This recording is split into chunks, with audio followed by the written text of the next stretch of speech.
Breaking news, Donald Trump is reportedly so angry that he is losing the race to Kamala Harris that he is hurling sexist, derogatory terms towards her behind the scenes. Now, we have been speculating on this channel for a while now that Donald Trump is nearing a breaking point, that losing in the polls to VP Harris has him mad, being out fundraised by Kamala has him mad, and that the crowds, I think the crowds are a big one, as we saw the other day when he held a press conference and talked mostly about crowd sizes. The crowds are really getting in his head, and at the same time, this weird attack seems to be penetrating through to the mainstream and really pissing him off. And the cherry on top for all of this is that VP Harris is a black woman. Donald Trump being beat by a black woman is absolutely beautiful, and I think MAGA will be so mad if we can cross the finish line and win in November. So this article reads, report, Trump calls Harris a bitch. And this comes at the same day, on the same day that a poll comes out showing Harris leading Trump in 3 key states. New surveys of Michigan, Wisconsin, and Pennsylvania taken this week offer the latest indication of a dramatic reversal in the standing for the Democratic Party since President Biden abandoned his re-election bid. This chart right here shows that VP Harris is ahead in Michigan, Pennsylvania, and Wisconsin, arguably the 3 most important states this election cycle, and she's not just ahead, she's ahead by 4 points. She is ahead comfortably when President Biden was generally tied or behind Donald Trump in the same states. Vice President Kamala Harris leads former President Donald J. Trump in 3 crucial battleground states, according to new surveys by the New York Times and Siena College, the latest indication of a dramatic reversal in standing for Democrats after President Biden's departure from the presidential race remade it. Now, this is part of the reason why Donald Trump is so angry, and one of my friends has been speculating that Donald Trump may drop the N-word during the debate because he is so mad at VP Harris. I don't know if it's going to happen. It probably won't, but there are reports throughout the past decades from people like Fred Trump that he consistently used the N-word. People that worked on The Apprentice that he used the N-word, and I sent this article to my friend because I was like, you may be correct because he is already calling her disgusting things. Let me know what you guys think in the comment section below. Would Donald Trump actually do that? I don't know. Former President Trump has been in a foul mood the past few weeks and has repeatedly called VP Harris a bitch in private, the New York Times' Maggie Haberman and Jonathan Swan report, and this just really highlights Donald Trump's behavior, that behind the scenes it is just as nasty as it is out in public, maybe even more nasty. He is just a bitter old man who hates women, actually does not like minorities, genuinely thinks that immigrants are poisoning the blood of our country, echoing the words of Hitler. But over the years, how many sexual assault allegations has he had? More than 20. How many times has he said nasty things about women, calling them fat or ugly or slobs? He has repeatedly shown that he is a sexist person, and this is the cherry on top. Why it matters. Axios has written extensively about this as the girls versus boys election, with Democrats crushing the women's vote. Trump advisors privately concede his misogynistic language is deeply problematic and something they worry he will unload in a public debate to his detriment. So, this supports the theory that Donald Trump may just completely snap during the debate and either say something super racist, say something super sexist, or just continue to double down on what he's been saying the past few weeks, which have been sexist and racist things about VP Harris just recently turning black. Stephen Chung, the Trump campaign communications director, told the Times, quote, "That is not language President Trump has used to describe Kamala, and it's not how the campaign would characterize her. Every single time I report on the name Stephen Chung, Donald Trump's communications director, who I've seen in person, I've met in person, he is defending the most egregious stuff ever. Next week it's going to be like, no, the Trump campaign does not actually blend babies before rallies." That is literally everything that Stephen Chung says.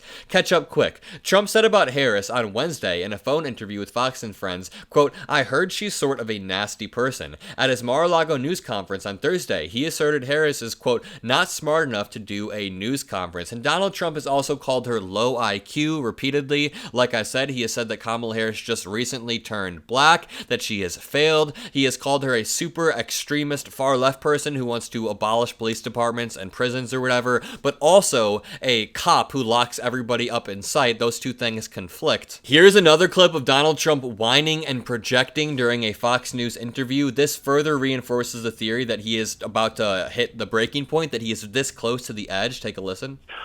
Margaret Thatcher, liberal version. illusion, and I don't believe it's going to happen. I hear she's hasn't taken one interview. She would never do an interview like this. That I can guarantee with any network. She doesn't do interviews because she can't answer questions.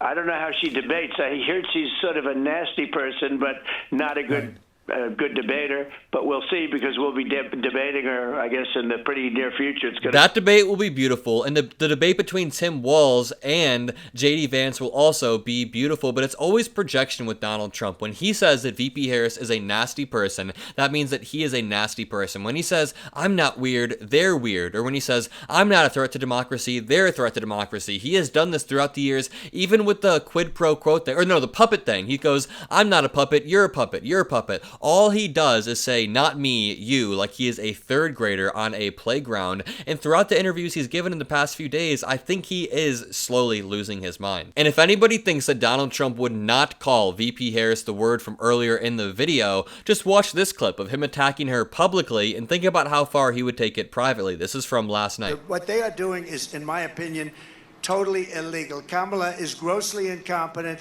and, in my opinion, has a very low IQ. But we'll find out about her IQ during the debate. Okay, let's find out about her IQ. The most ironic part is that Donald Trump is the one who has demonstrated time and time again that he has a low IQ. Meanwhile, VP Harris is incredibly accomplished, but VP Harris would never come out and say what Donald Trump just said because she has class. She knows that you can't just come out and say, oh, this person has a low IQ, they're a low IQ individual who wants to destroy this country. No, she says stuff with a lot more class than Donald Trump. It's just ironic to me that the low IQ individual is once again projecting and calling the person who's been a DA, an AG, a senator, a vice president, on and on and on. That's the person who's low IQ. I'm sorry to say it, but if Donald Trump wants to keep being sexist at a time when the Republican Party is bleeding the suburban women vote, then I invite him to. Let's see how it works out for him, because I have a feeling that suburban women will turn out en masse come November, especially since there are rumors that Taylor Swift is going to endorse Kamala Harris soon, that Taylor Swift may try to help get out the vote. I've been hearing some stuff that the celebrity campaign is going to ramp up on VP Harris's side,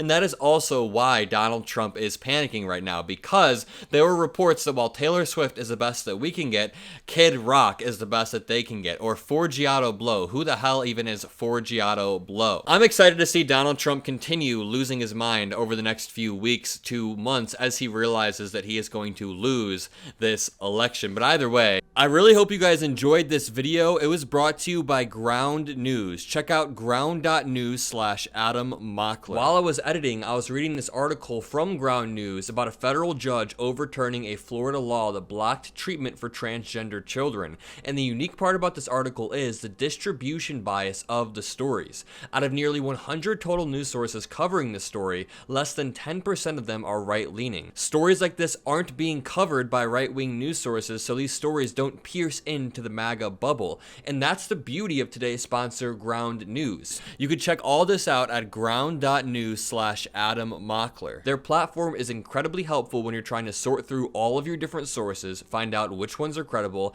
and if you ever want to see what the other side is saying about a particular story. They even have a blind spot page where you can find news stories that have little or no coverage from one side of the political spectrum. And if I'm about to go out and debate MAGA or talk to Charlie Kirk, I want to know what conservatives are thinking on any given day, which is what makes this blind spot feed such a great tool for me. You can check all of this out at ground.news/Adam Mockler. A great example is Hunter Biden's recent conviction being disproportionately covered by right-wing outlets. They've written 57% of the articles, more than left-leaning and centrist outlets combined, which tells us that right-wing news sources are overemphasizing the trial. Ground News is a great tool to have heading into the 2024 election, especially since we live in an era where all of these news outlets are competing for the most explosive headlines. So it's really nice to have all of your sources laid out cleanly in one spot so you can tell, are they left-leaning, are they right-leaning, or are they center? And all you have to do is click on a given story, then scroll through all of the sources. So right here you can see that PBS covered this, CTV News covered this, and on the right side of the screen you can see if they lean left, lean right, if they have mixed factuality or high factuality. So with all of these tools that Ground Ground News provides you can have a more thorough understanding of our current political landscape and what's going on any given day. All you have to do is go to ground.news/Adam Mockler. This month I was able to get my viewers, you guys, 40% off unlimited access to the Vantage subscription, which is the one that I use on a day-to-day basis. The link is in the description. Go check it out. Subscribe to my channel to help support it. Thank you to Ground News. Thank you guys for watching. Make sure you leave a like and have a great day.